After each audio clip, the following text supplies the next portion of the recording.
L'étendue des glaces de mer à l'échelle du monde atteint un nouveau bas fond à l'heure actuelle. Alors, la ligne rouge, c'est ce qui représente 2024 et en fait, quand on regarde en date de la fin du mois d'octobre, on est en dessous en termes de superficie là, comparativement à toutes les autres années précédemment enregistrées.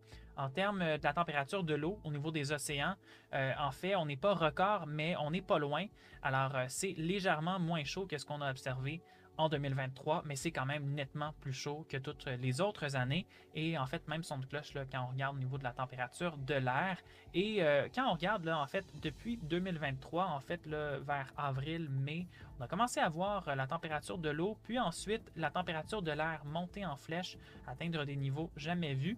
Oui, il y a quand même un lien à faire avec El Niño qui a pu quand même contribuer dans une certaine mesure à ces températures anormalement chaudes, mais ce n'est pas la seule explication. D'ailleurs, depuis mai 2024, El Niño s'est dissipé et maintenant on pourrait donc se diriger vers la Niña d'ici les prochains mois. Ce sera à surveiller, mais dans les deux cas, il faudra suivre s'il y a justement un fléchissement au niveau des températures mondiales.